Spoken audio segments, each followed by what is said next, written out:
সততার ফল আসলে কি? চলুন একটা জনপ্রিয় হিন্দি লোককথার মধ্যে দিয়ে এর উত্তর খোঁজা যাক। গল্পের শুরুতেই একটা বড় কথা বলা হয়েছে, সৎ পথে চললে তার ফল নাকি ভালোই হয়। কিন্তু আসলেই কি তাই? তো গল্পটা ভূষণকে নিয়ে। দুর্ভিক্ষের কারণে সে গ্রাম ছেড়ে জগৎ শেঠ নামে এক দয়ালু কৃষকের কাছে কাজ নেয়। তার মাইনে ছিল মাসে মাত্র ২০০ টাকা, আর থাকার জন্য জুটেছিল একটা গোয়াল ঘর।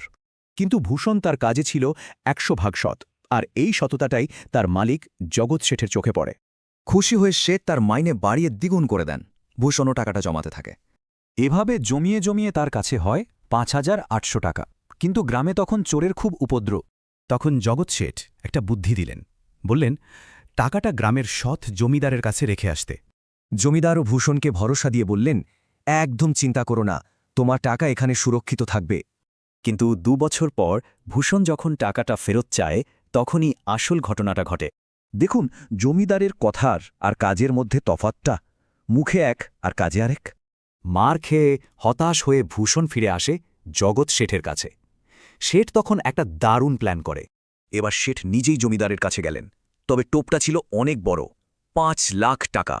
শেঠ জমিদারকে বলেন তিনি কিছুদিনের জন্য বাইরে যাচ্ছেন, তাই এই টাকাটা রাখার জন্য একজন বিশ্বস্ত লোক চাই। মানে প্ল্যানটা ছিল জমিদারের লোভকেই তার বিরুদ্ধে ব্যবহার করা। একটা অসাধারণ চাল, তাই না? আর এখান থেকেই গল্পের মোড় ঘুরে যায়। দেখা যাক সততা আর বুদ্ধির খেলায় কে জেতে। বড় টাকার লোভে জমিদার সঙ্গে সঙ্গে ভূষণের টাকাটা খুঁজে বের করে ফেরত দিয়ে দেয়। আর ঠিক তখনই প্ল্যান মাফিক শেঠের লোক একটা খবর নিয়ে হাজির হয়। ব্যাস, শেঠ তার টাকা ফেরত নিয়ে চলে গেলেন। জমিদারের কপালে কিছুই জুটল না। তাহলে গল্পটা থেকে কি বোঝা গেল?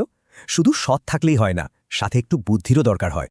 এই গল্পটা আমাদের একটা জরুরি প্রশ্ন নিয়ে ভাবায়। বুদ্ধি ছাড়া শুধু সততা দিয়ে কি অবিচার ঠেকানো যায়?